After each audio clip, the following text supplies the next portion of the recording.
B part, centre of gravity of an irregular shape thin lamina. इससे पीछे हम लोगों ने centre of gravity of regular shape पढ़ा था। इसी का दूसरा पार्ट है जिसमें हमने centre of gravity of irregular shape, किसी भी ऑब्जेक्ट जो इरेगुलर शेप में है उसका centre of gravity find out करना है। यहाँ पे जो ऑब्जेक्ट है वो एक थिन लैमिना के नाम से है। थिन कार्ड, लैमिना कार्ड को कहते हैं, शीट को कहते हैं। एक ऐसी शीट जो ख़ास मोटाई में होती है उसको हम लोग थिन लैमिना का नाम देते हैं। शेप उसकी इरेगुलर होगी। किसी इरेगुलर शेप या शीट का centre of gravity find out करने के लिए हम लोग एक छोटी सी डिवाइस, छोटा सा इंस्ट्रूमेंट इस्तेमाल करते हैं जिसका नाम है प्लम लाइन। प्लम लाइन एक स्मॉल मेटल बॉब होता है। इसकी शेप जो होती है वो टॉप जैसी होती है। स्ट्रिंग या ये एक रस्सी होती है, उसके साथ इसको सस्पेंड किया जाता है। लेड या ब्रॉस का ये बना होता है जो कि एक जिसको सपोर्ट किया जाता है स्ट्रिंग से। अक्सर इसका यूज़ जो ब्लैक स्मिथ लोग हैं वो इस्तेमाल करते हैं जब भी मिस्त्री हजरात जो होते हैं वो वॉल की कंस्ट्रक्शन करते हैं, तो उसके एक लेवल को बिल्ड करने के लिए वो प्लम लाइन का इस्तेमाल करते हैं।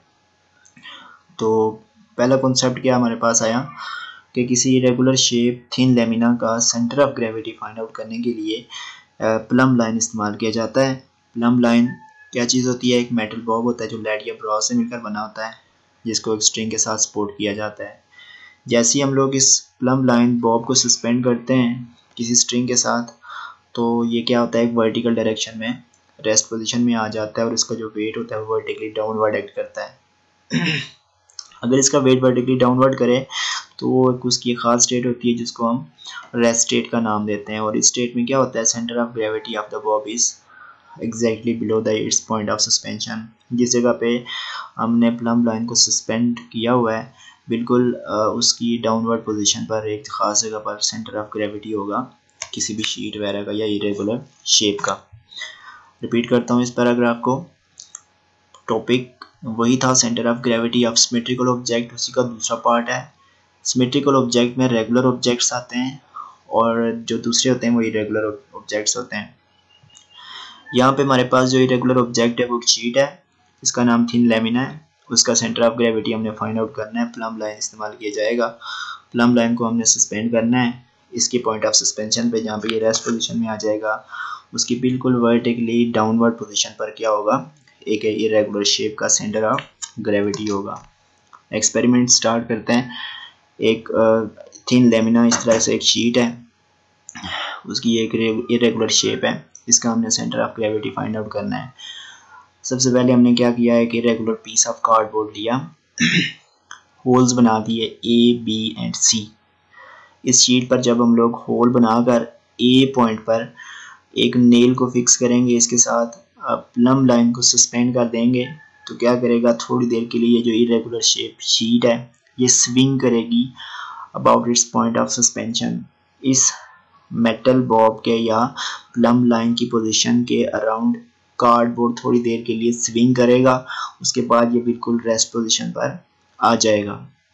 जब ये रेस्ट पोजीशन पर आ जाएगा फिर हमने पॉइंट बी और पॉइंट सी पर एक लाइन ड्रा करनी है। उससे पहले जिस जगह पे हमने प्लम लाइन को सस्पेंड किया था इसके पॉइंट ऑफ सस्पेंशन को भी हम मार्क कर लेते हैं with the help of ball point या लेड पेंसिल से। तो क्लियर, यहाँ पे यही एक छोटा सा कॉन्सेप्ट है कि ये जो प्लम लाइन है इसका जो पॉइंट ऑफ सस्पेंशन है, इस जगह से हमने इसको सस्पेंड किया था तो इसकी बिल्कुल डाउनवर्ड पोजीशन पर एक खास जगह सेंटर ऑफ ग्रेविटी होगा। उस सेंटर ऑफ ग्रेविटी को पॉइंट आउट करने के लिए जो हमने पॉइंट बी या होल बी और सी किए थे, इन दो को जब ये कार्डबोर्ड रेस्ट पोजीशन पर होगा इसको मार्क करके लाइंस ड्रा करनी है। जिस जगह पे लाइंस, तीनों लाइन एक दूसरे को इंटरसेक्ट कर रही होंगी वो क्या होगा, इसी रेगुलर शेप या शीट का सेंटर ऑफ ग्रेविटी होगा। पूरे का पूरा यही कॉन्सेप्ट है इसका। मैं एक दफ़ा रिपीट कर लेता हूँ इसको। सबसे पहले हमने ये चीज़ पढ़ी है कि इरेगुलर शेप का centre of gravity find out करने के लिए हम लोग क्या करते हैं, प्लम लाइन का इस्तेमाल करते हैं। अब ये हमारे पास एक शीट है, इस शीट को हमने वॉल के साथ या किसी शीट के साथ किसी दीवार के साथ फिक्स करना है। फिक्स करके इस पर होल बनाने हैं। एक होल को हमने थोड़ा सा टॉप पोजीशन पर रखना है, इस तरह से रखना है कि जहाँ पे हम लोग अगर इस प्लम लाइन को सस्पेंड करते हैं तो इसके सस्पेंशन के बाद जो शीट होगी वो स्विंग करने के बाद रेस्ट पोजीशन पर आ जाए। जब ये रेस्ट पोजीशन पर आ जाएगी तो इसकी पोजीशन से थोड़ा सा डाउनवर्ड पोजीशन पर कहीं सेंटर ऑफ ग्रेविटी होगा। उस सेंटर ऑफ ग्रेविटी को पॉइंट आउट करने के लिए बी और सी जो हमने होल्ड किए हुए हैं यहाँ से लाइंस ड्रा करें, और जिस जगह पर ये लाइंस आपस में प्लम लाइन वाली लाइन को भी आके मीट करेगी, 3 लाइंस का पॉइंट ऑफ इंटरसेक्शन किस चीज़ को इंडिकेट करेगा, centre of gravity of irregular shape thin lamina को। ये सारी वर्डिंग लिखी हुई है, इसको आप लोगों ने रीड करना है। तो एक छोटे से एक्सपेरिमेंट से हम लोग वेरीफाई कर सकते हैं कि फाइंड आउट कर सकते हैं centre of gravity of irregular shape thin lamina. 2 topic हमने रीड किए, रेगुलर ऑब्जेक्ट्स का सेंटर ऑफ ग्रेविटी और इरेगुलर ऑब्जेक्ट्स का centre of gravity. Thank you.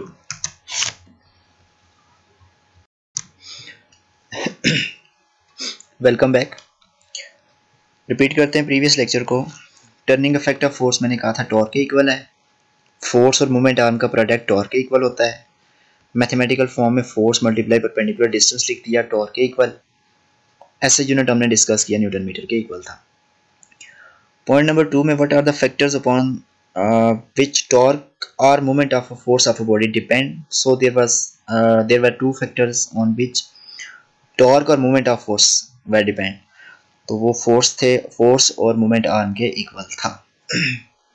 उसके बाद हम लोगों ने मोमेंट आर्म को भी डिफाइन किया था, perpendicular distance between the axis of rotation and line of action of force represented by L. Explanation अगर लॉन्ग क्वेश्चन में आपको टॉर्क वाला टॉपिक आ भी जाता है तो आप लोगों ने इसको इसी वर्डिंग में एक्सप्लेन कीजिएगा। इसके साथ आपने डायग्राम स्पेनर की ही बतानी है। स्पेनर सिंपली आपने कंपैरिजन करना है 2 स्पेनर के दरमियान, जिनमें सिर्फ डिफरेंस इतना सा है कि एक स्पेनर का मोमेंट आर्म ज़्यादा होगा, दूसरे स्पेनर का मोमेंट आर्म कम होगा।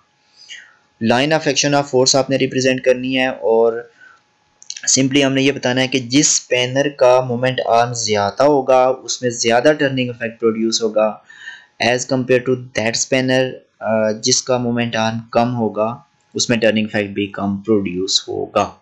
So that was the result जो प्रीवियस लेक्चर में भी हमने डिस्कस किया है, उसी को थोड़ा सा रिपीट आप लोग कर लीजिएगा। Turning effect of force will be different for both spanner. Line number यहाँ से मैं पढ़ रहा हूँ। जो टर्निंग इफेक्ट होगा 2 अलग स्पेनर के लिए डिफरेंट होगा। Moment produce by a force using a spanner of long arm is greater than. सो अगर टर्निंग इफेक्ट डिफरेंस होगा तो डेफिनेटली मोमेंट जो प्रोड्यूस हो रहा है 2 स्पेनर की वजह से, एक स्पेनर जिसका मोमेंट आर्म ज़्यादा है उसकी वजह से और वो स्पेनर जिसका मोमेंट आर्म कम है, तो उन दोनों की वजह से प्रोड्यूस होने वाला मोमेंट भी डिफरेंट होगा। और रिजल्ट तक पहुंचने से पहले torque end moment of force depend upon the force F and moment arm mean length. वही बात रिपीट हो गई कि जो टॉर्क या मोमेंट ऑफ फोर्स होगा वो मोमेंट ऑफ फोर्स होगा वो 2 फैक्टर्स पे डिपेंड करेगा, लगने वाली फोर्स पे और मोमेंट आर्म मतलब लेंथ पे। Greater is the force, greater is the moment of force or torque, and longer is the moment arm, greater is the moment of force. That's why torque या moment of force multiply perpendicular distance के equal होगा। Define कर सकते हैं unit of torque को which is newton metre. Question इसका ऐसे भी आ सकता है, define the unit of torque. A torque of 1 newton metre is produced or caused by a force of 1 Newton acting perpendicular to the moment arm of 1 meter long। 1 metre लंबे moment arm वाले spanner की वजह से 1 Newton की force अगर उस पर लगाई जाए तो उससे प्रोड्यूस होने वाला जो टॉर्क होगा वो 1 न्यूटन मीटर के इक्वल होगा। क्लियर? आपकी बुक में पेज नंबर 92 पे एक मिनी एक्सरसाइज गिवन है। Force of 150 Newton can loosen a nut when applied at the end of spanner 10 cm long। 150 Newton की एक फोर्स है जो एक नट को लूज करती है with the help of spanner जिसका मोमेंट आर्म 10 सेंटीमीटर है। चेंज करेंगे इसको मीटर में। What should be the length of spanner to loosen the same nut with a force of without 60 Newton force. Length कितनी होगी उस स्पेनर से अगर हम लोग 60 न्यूटन की फोर्स उस पर लगाएं। और सेकंड है how much force would be sufficient to loosen it with a 6 centimeter. Simply statement के अंदर हम लोगों को फोर्स बताई गई है, उसका मैग्नीट्यूड गिवन है, perpendicular distance moment arm given है। 2 पॉइंट में जो हम लोगों ने जो चीज़ फाइंड आउट करनी है, फर्स्ट में हमने लेंथ को फाइंड आउट करना है कि अगर फोर्स को 150 न्यूटन की जगह रिप्लेस करके 60 न्यूटन लगाई जाए फिर परपेंडिकुलर डिस्टेंस या मोमेंट आर्म क्या होगा, और दूसरी जगह मोमेंट आर्म गिवन है, फोर्स कितनी होगी।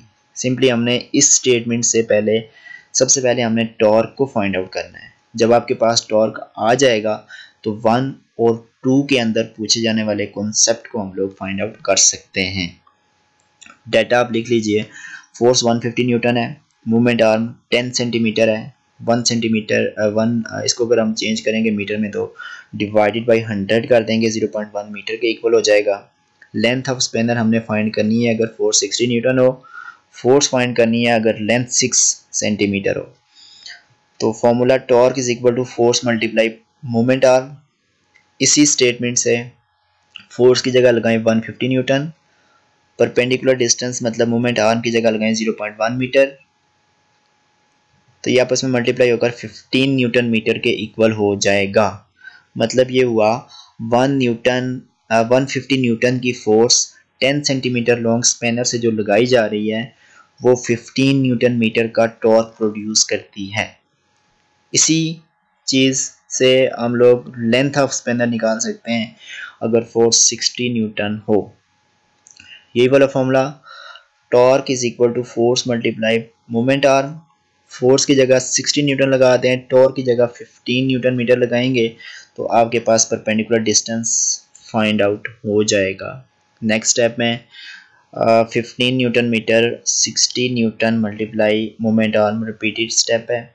यहाँ से लेंथ या मोमेंट आर्म को निकालेंगे तो 60 न्यूटन इसके साथ मल्टीप्लाई हो रहा है तो लेफ्ट हैंड साइड या राइट हैंड साइड रिप्लेस होकर डिवीजन में आ जाएगा 60 न्यूटन। डिवाइड करने से आपके पास मोमेंट आर्म आएगा 0.25 मीटर। सेकंड पार्ट है, अगर मोमेंट आर्म 6 सेंटीमीटर हो, चेंज कर दिया मीटर में, तो टॉर्क क्या होगा, फोर्स का मैग्नीट्यूड क्या होगा। तो टॉर्क की जगह 15 न्यूटन मीटर, फोर्स हमने फाइंड आउट करनी है। इस डाटा के अंदर मोमेंट आर्म की जगह 0.06 मीटर लगा देंगे तो फोर्स का मैग्नीट्यूड, यहाँ से फोर्स इसके साथ मल्टीप्लाई हो रही है, सारे का सारा फैक्टर दूसरी तरफ आकर डिवाइड हो जाएगा, फोर्स हमारे पास आ जाएगी 250 न्यूटन।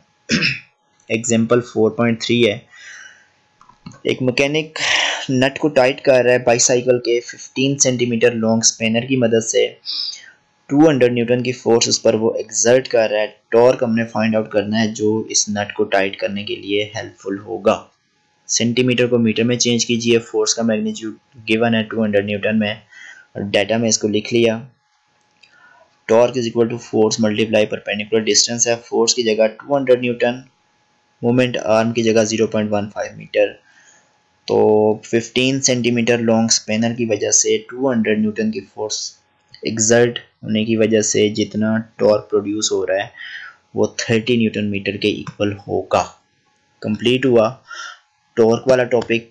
इस टॉपिक से रेलेवेंट कोई भी क्वेश्चन अगर आपके माइंड में हो आप उसको लिख के मुझे व्हाट्सएप पे सेंड कीजिएगा, मैं आपको लाजमी तौर पर उसका आंसर बता दूंगा। अपना ख्याल रखिए, stay home stay blessed, thank you.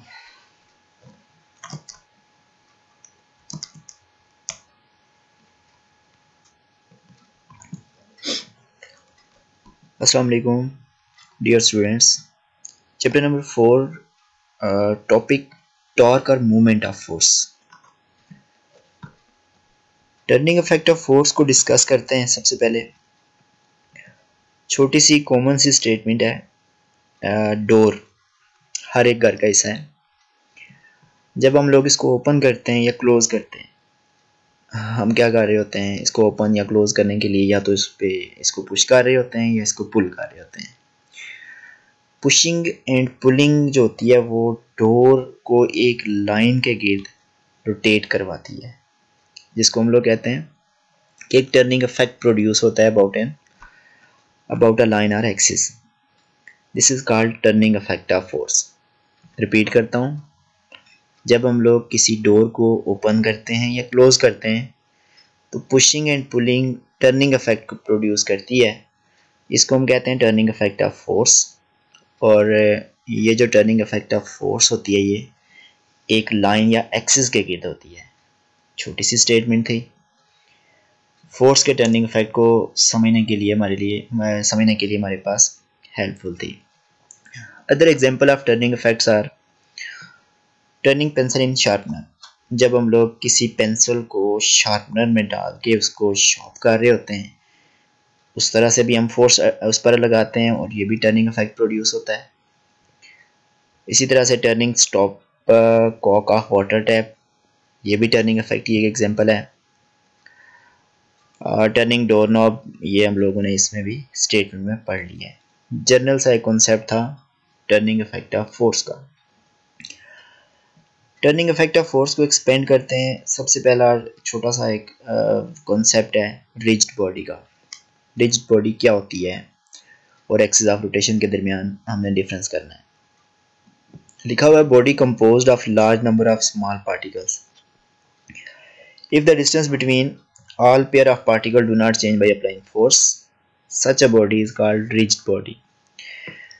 एक ऐसी body hard solid material type होती है। अगर हम लोग उस पर एक फोर्स अप्लाई करें, फोर्स अप्लाई करने से अगर उस बॉडी के पार्टिकल्स के दरमियान डिस्टेंस चेंज ना हो, ऐसी बॉडी को हम लोग रिजिड बॉडी कहते हैं। कोई भी solid material just like table chair, अगर हम लोग उस पर फोर्स लगाते हैं तो उसी बॉडी का मटेरियल प्रॉपर्टी ऐसी है कि पार्टिकल्स के दरमियान डिस्टेंस या जो पार्टिकल्स होते हैं या डिस्टेंस होता है between the all pair of particles change नहीं होता फोर्स के अप्लाई करने की वजह से। ऐसी बॉडी को हम रिजिड बॉडी कहते हैं। मतलब क्या हुआ, एक ऐसी body which doesn't deform by force acting on it. Deform का ये मतलब होता है कि एक ऐसी फोर्स की ही एक ऐसी फॉर्म होती है, शेप होती है, जब किसी बॉडी पर लगाई जाए तो उस बॉडी की लेंथ में चेंज, एरिया में चेंज या वॉल्यूम में चेंज आ सकता है। ऐसी फोर्स को हम डिफॉर्मिंग फोर्स कहते हैं। तो अगर फोर्स के लगने से बॉडी डिफॉर्म्ड ना हो तो ऐसी बॉडी रिजिड बॉडी होगी। Is it clear? दूसरा पॉइंट है axis of rotation. Axis of rotation लिखा हुआ है when force applied on rigid body particles of rigid body moves in a circle with their center are lying on this line. जब हम लोग किसी rigid body पर force apply करते हैं तो फोर्स के अप्लाई करने से particles of the rigid body move करेंगे in the circle with their centre are lying on this line. इसका ये हरगिज़ मतलब नहीं है कि पार्टिकल अपनी पोजीशन चेंज करेंगे। फोर्स के अप्लाई करने से बॉडी रोटेट करेगी, बॉडी की रोटेशन से उसमें मौजूद या बॉडी के जो पार्टिकल्स हैं वो सारे के सारे एक ही लाइन के अराउंड रोटेट करेंगे। इस लाइन को हम लोग एक्सिस ऑफ रोटेशन का नाम देंगे। Repeat, when force applied on a rigid body particle of rigid body moves in a circle with their centre are lying on this line. आप लोगों ने व्हील एंड एक्सल के बारे में पढ़ा होगा। जैसे व्हील जो होता है वो या जो एक्सल होता है जब वो रोटेट करता है तो उस एक्सल के सारे पार्टिकल्स एक ही लाइन के गिर्द रोटेट कर रहे होते हैं जैसे उस पर फोर्स लगाई जाती है, चाहे वो फोर्स पुशिंग है या पुलिंग है। इस लाइन को भी हम लोग या इस एक्सिस को भी हम लोग एक्सिस ऑफ रोटेशन का नाम दे सकते हैं। तो दो छोटे कॉन्सेप्ट हो गए, rigid body and axis of rotation. Topic है टॉर्क और movement of force. Very important topic. Torque के बारे में, टॉर्क एक टर्म है, उसको डिफाइन करते हैं। Torque is defined as turning effect of force is called torque या movement of force. Torque, movement of force एक ही वर्ड है। टर्निंग इफेक्ट ऑफ फोर्स जो होता है वो इसकी मैथमेटिकल फॉर्म में ये चीज़ गिवन है कि फोर्स के लगने से और मूवमेंट आर्म का प्रोडक्ट टॉर्क के इक्वल होगा। फोर्स तो बात ठीक है, मूवमेंट आर्म को L से रिप्रेजेंट किया गया। F is force, L is perpendicular distance जिसको हम मूवमेंट आर्म का नाम देंगे। इसको हम क्लियरली इस कॉन्सेप्ट से भी समझ सकते हैं, इस डायग्राम से। हमारे सामने एक स्पेनर है। स्पेनर जो होता है वो नट को टाइट या लूज करने के लिए इस्तेमाल किया जाता है। इस पोजीशन पर हम लोग फोर्स लगाते हैं। जहाँ पर जिस लाइन पर या जिस पॉइंट पर फोर्स एक्ट कर रही होती है उसको हम लोग line of action of force कहेंगे। इस जगह पर फोर्स जो होती है वो यहाँ पे नट की पोजीशन है जो टाइट या लूज होगा। लगने वाली फोर्स और लाइन ऑफ एक्शन के दरमियान जितना परपेंडिकुलर डिस्टेंस होता है उसको हम लोग मोमेंट आर्म का नाम देंगे। मोमेंट आर्म और फोर्स मिलकर टॉर्क बनाएगी। The product of force and moment arm is called torque. Hopefully ये क्लियर हो गया होगा आपको।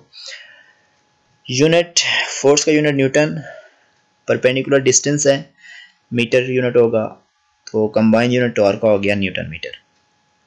जो टॉर्क पर अफेक्ट होने वाले फैक्टर्स हैं वो दो तरह के होते हैं, लगने वाली फोर्स और moment arm. What are the factors affecting on torque? There are two factors, force and moment arm. Moment arm को डिफाइन भी किया गया, साथ is the perpendicular distance between the axis of rotation and line of action of force represented by N. Explain करते हैं torque या moment of force को। बिल्कुल स्पेनर की ही एग्जांपल ले लीजिए। हम लोगों को डायग्राम में दो स्पेनर बताए गए। एक स्पेनर जिसका मोमेंट आर्म बी स्पेनर के निस्बत ज़्यादा है, mean greater is the moment arm, lesser is the moment arm. इस जगह पर लगने वाली जो फोर्स है वो ये पॉइंट है, line of action of force इस जगह से भी रिप्रेजेंट किया जा सकता है। ये जो A and A dash left side वाली डायग्राम में लिखा हुआ है एक्सिस ऑफ रोटेशन। दो तरह के होते हैं एक्सिस। सेंटर वाली लाइन मोमेंट आर्म होती है। ये जो ए डैश एंड सी, आपके पास सी डैश, इसको अगर सी या बी का नाम देते हैं वो भी ठीक है। ये दो जो आपके पास इस तरह से लाइन लगी हुई है ये एक्सिस को शो करते हैं, एक्सिस ऑफ रोटेशन हम लोग इसको कहेंगे। ये फोर्स को रिप्रेजेंट किया गया है अपवर्ड डायरेक्शन में।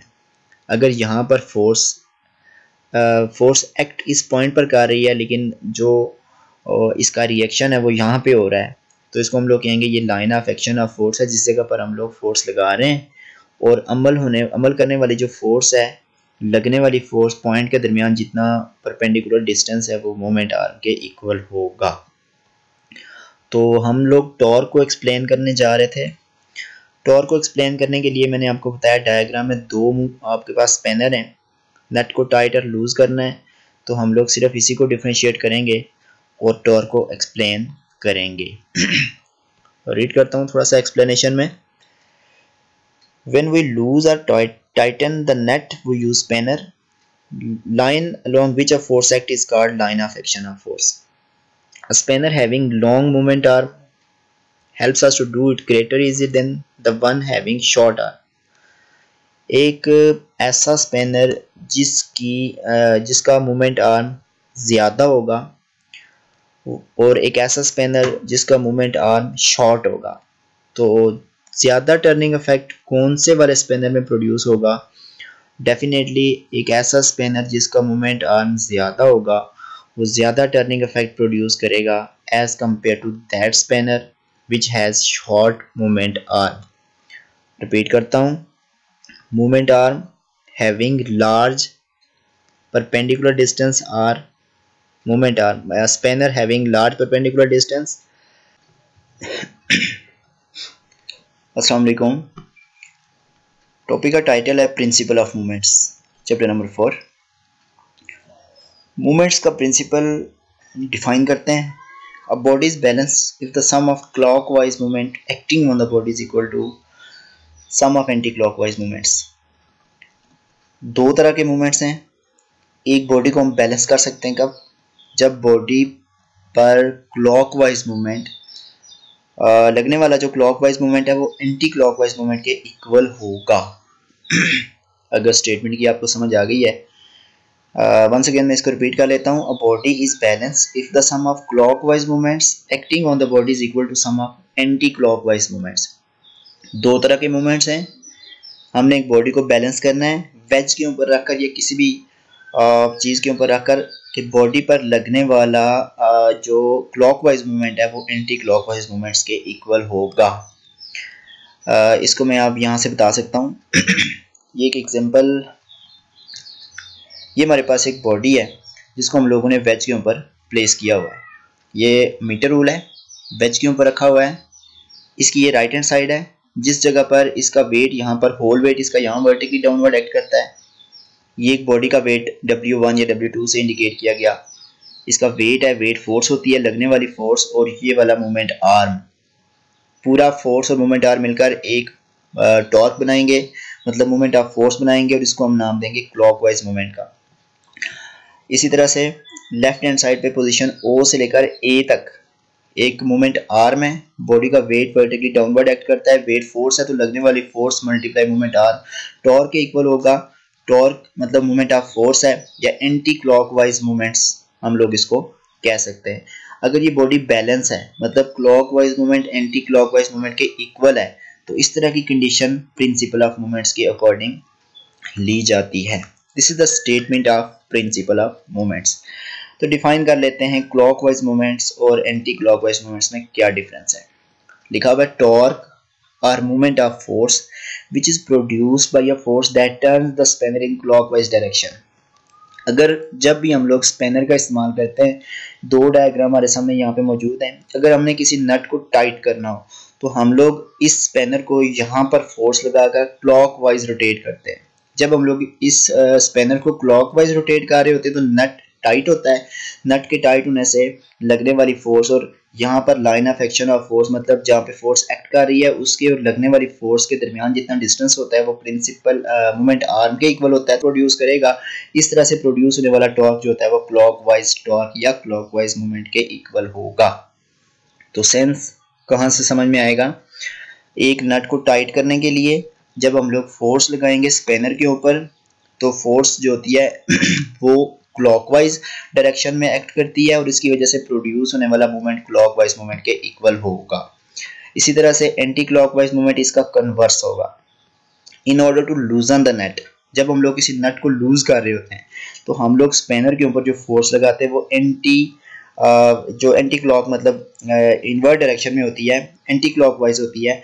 इस डायरेक्शन में लगने वाली फोर्स की वजह से प्रोड्यूस होने वाला जो मूवमेंट होगा उसको हम लोग एंटी क्लॉकवाइज मूवमेंट कहेंगे।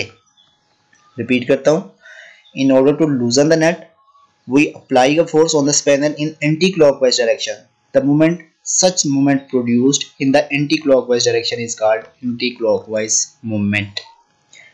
यहाँ से आप इसको रीड कर सकते हैं।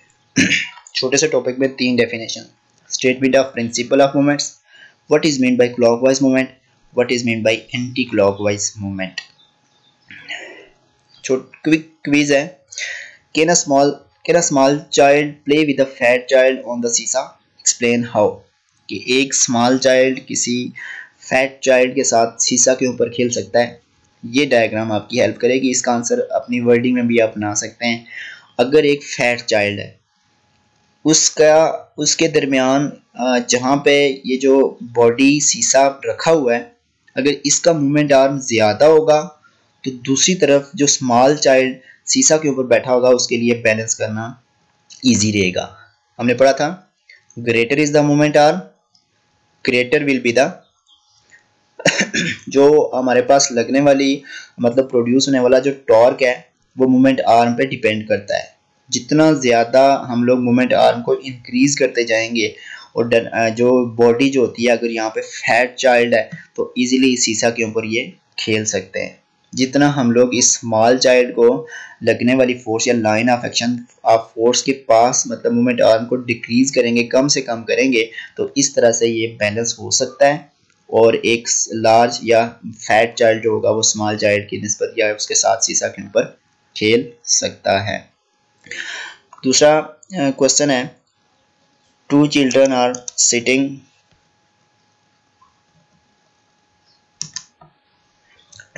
Sitting on the seesaw such that they cannot swing. What is the net torque in this situation? 2 children हैं सीसा के ऊपर बैठे हुए हैं such that they cannot swing, वो स्विंग नहीं कर सकते, तो नेट टॉर्क क्या होगा? तो इसका भी एक इजी सा क्वेश्चन डायग्राम, सेकंड डायग्राम में हमें ये चीज़ क्लियर नज़र आ रही है।